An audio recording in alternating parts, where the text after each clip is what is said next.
Hello friend, welcome to daily current affair. आज हम 16 और 17 जुलाई का करंट अफेयर पढ़ेंगे जो नेक्स्ट एग्जाम के लिए इम्पोर्टेंट होंगे।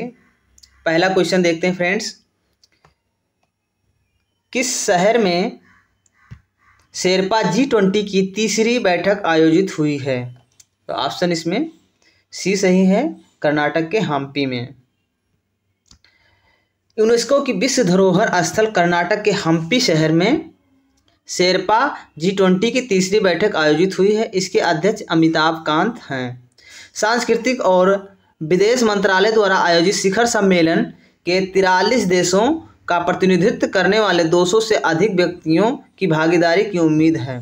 इस शेरपा G20 शिखर सम्मेलन की थीम है वसुधैव कुटुंबकम है, जिसका अर्थ है एक पृथ्वी, एक परिवार, एक भविष्य। Next question. निम्नलिखित में से कौन सा देश 20 जुलाई 2023 को पारंपरिक दवाओं पर आसियान देशों के सम्मेलन की मेजबानी करेगा? तो ऑप्शन ए सही है, अपना भारत करेगा। आयुष मंत्रालय आसियान में भारतीय मिशन और आसियान सचिवालय के सहयोग से 20 जुलाई 2023 को आसियान देशों के लिए पारंपरिक दवाओं पर सम्मेलन का आयोजन कर रहा है। आसियान दक्षिण पूर्वी देशों का संगठन है। वियतनाम, कंबोडिया सहित 10 एशियाई देशों का संगठन है और भारत आसियान का रीजनल फोरम का सदस्य है। और इस सम्मेलन का मुख्य उद्देश्य है पारंपरिक दवाओं के क्षेत्र में भारत और आसियान देशों के बीच सहयोग और ज्ञान साझाकरण को मजबूत करना है। आसियान का मुख्यालय जकार्ता के इंडोनेशिया में है। Next question. भारत ने स्कॉर्पियन श्रेणी की पनडुब्बी बनाने के लिए किस देश के साथ समझौता ज्ञापन पर हस्ताक्षर किए हैं? तो ऑप्शन इसमें ए सही है, फ्रांस के साथ किए हैं। भारत और फ्रांस ने P75 कार्यक्रम के तहत 3 स्कॉर्पियन श्रेणी की पनडुब्बी के निर्माण के लिए एक समझौता ज्ञापन पर हस्ताक्षर किए हैं। भारत और फ्रांस ने शुक्रवार को पहले स्कॉर्पियन पनडुब्बी निर्माण कार्यक्रम P75 Kalvari make in India के मॉडल और दोनों देशों की कंपनियों के बीच नौसैनिक विशेषज्ञता को साझा करने की सफलता की सराहना भी की है। Next question. Economist intelligence unit द्वारा जारी रैंकिंग के अनुसार पाकिस्तान के किस शहर को दुनिया के सबसे कम रहने योग्य शहरों में सूचीबद्ध किया गया है? तो ऑप्शन ए सही है, कराची को।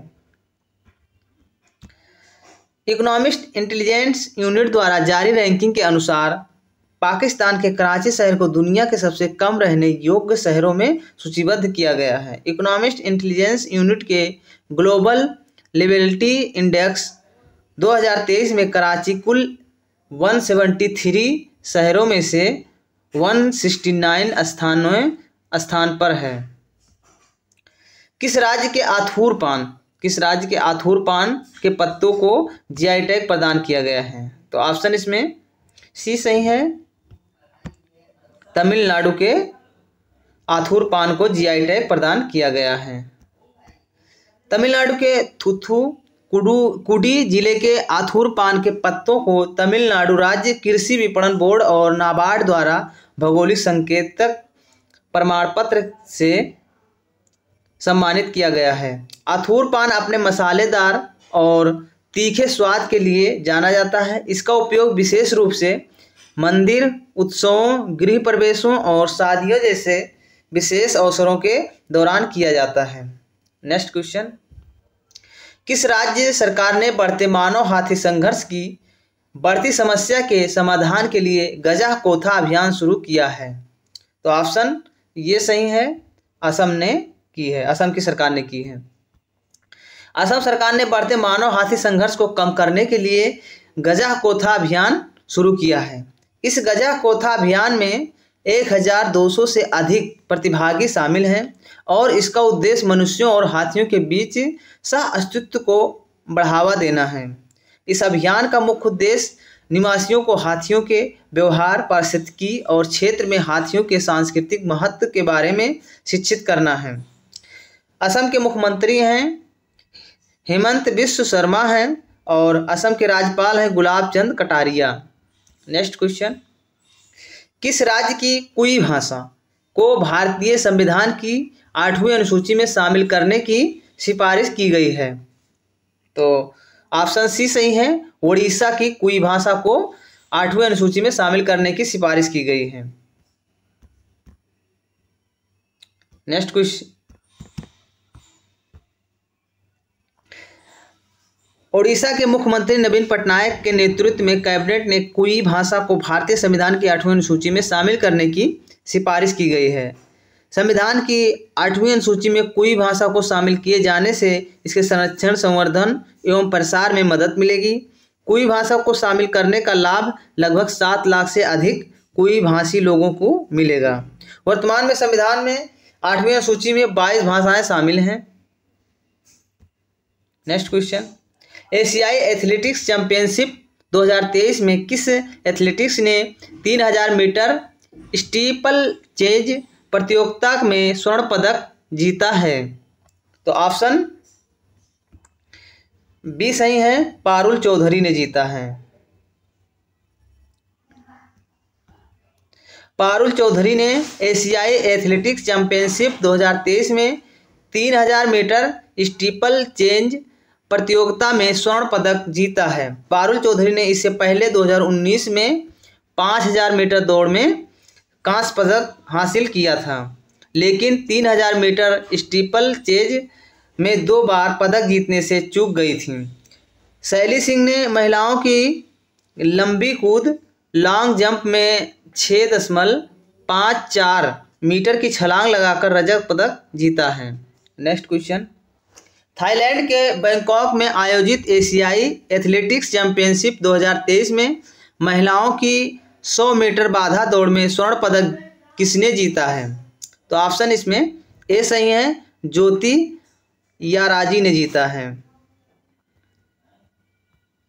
ज्योति याराजी ने थाईलैंड के बैंकॉक में आयोजित एशियाई एथलेटिक्स चैंपियनशिप 2023 में महिलाओं की 100 मीटर बाधा दौड़ स्पर्धा में स्वर्ण पदक जीतने वाली पहली भारतीय एथलीट बन गई हैं। भारतीय एथलीट ज्योति याराजी ने फाइनल में 13.09 सेकेंड में निकलकर स्वर्ण पदक जीता है और जापान की असुका टेराडा 13.13 सेकेंड और मसूमी आवोकी 13.26 सेकेंड क्रमशः दूसरे और तीसरे स्थान पर रहीं। नेक्स्ट क्वेश्चन, प्रतिवर्ष विश्व अंतर्राष्ट्रीय न्याय दिवस कब मनाया जाता है? तो ऑप्शन डी सही है, 17 जुलाई को मनाया जाता है। प्रतिवर्ष 17 जुलाई को विश्व अंतर्राष्ट्रीय न्याय दिवस मनाया जाता है। विश्व अंतर्राष्ट्रीय न्याय दिवस को अंतर्राष्ट्रीय आपराधिक न्याय दिवस या अंतर्राष्ट्रीय न्याय दिवस भी कहा जाता है। यह एक अंतर्राष्ट्रीय आपराधिक न्याय प्रणाली स्थापित करने और पीड़ितों के अधिकारों को बढ़ावा देने का दिवस है। विश्व अंतर्राष्ट्रीय न्याय दिवस का मुख्य उद्देश्य पीड़ितों के अधिकारों को बढ़ावा देने और उनके न्याय का समर्थन करने के लिए सभी को एकजुट करना है। विश्व अंतर्राष्ट्रीय न्याय दिवस 2023 की थीम है सामाजिक न्याय के लिए बाधाओं पर काबू पाने और अवसरों का उजागर करना। अंतर्राष्ट्रीय न्यायालय का मुख्यालय हेग में है।